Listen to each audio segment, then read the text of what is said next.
ఆత్మ నమస్తే అండి. So third party removal spell అండి, అద్భుతమైన స్పెల్.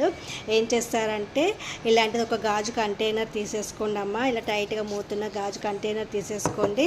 2 వైట్ పేపర్స్ తీసుకోండి. ఒక బ్లాక్ పెన్ తీసుకోవాలండి. అలాగే ఆనియన్స్ రౌండ్గా కట్ చేసి పెట్టేసుకోవాలి. కారప్పొడి అండి, అలాగే వెనిగర్ అండి, వెనిగరు, అలాగే ఉప్పు, ఇవన్నీ తీసుకోవాలి. ఈ బాటిల్ ఫస్ట్ పేపర్ పైన మీ మధ్య థర్డ్ పార్టీ వచ్చిన మీ మధ్య అంటే ఆ ఇద్దరు వ్యక్తులు ఎవరెవరైతే మిమ్మల్ని కాదని మీ హస్బెండ్ను థర్డ్ పార్టీ అవుతున్నారో వాళ్ళ పూర్తి పేర్లు, డేట్ ఆఫ్ బర్త్ రాసేసి సపరేట్ పేపర్స్ మీద రాసేసి, తర్వాత బాటిల్లో వెనిగర్ వేసేసి, తర్వాత ఉప్పు వేయాలండి, తర్వాత ఆనియన్స్ రౌండ్గా కట్ చేసేసి వేయాలి, తర్వాత కారప్పొడి వేయాలండి ఇందులో.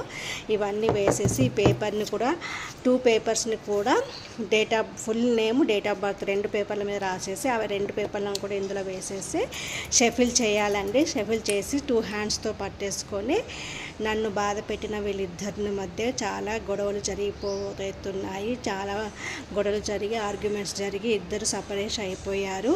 నేనంటే ఏంటో వాళ్ళకి అర్థమైపోయింది. మా వారు మళ్ళీ తిరిగి నా దగ్గరికి వచ్చేసారు అనేసి అఫర్మేషన్ ఇచ్చేసి 3 టైమ్స్ అఫర్మేషన్, 3 టైమ్స్ షేక్ చేస్తూ 3 టైమ్స్ అఫర్మేషన్ ఇవ్వండి. ఇలా డైలీ చేయండి. దీన్ని ఎక్కడో కనిపించకుండా పెట్టేసుకోండి. ఇలా 3 డేస్ చేయండి. లాంగ్ బాండింగ్ చాలా ఇయర్స్ తర్వాత కూడా కనెక్ట్ అవ్వలేదు అనుకున్న వాళ్ళు 7 to 15 డేస్ దాకా ఉంచుకొని తర్వాత వీటిని ఫ్లష్ అవుట్ చేయండి. ఓకేనా అండి? నా ఛానల్ లైక్ చేసి సబ్స్క్రైబ్ చేసుకోండి. అలాగే మోజులో ఫాలో అవ్వండి. Thank you all.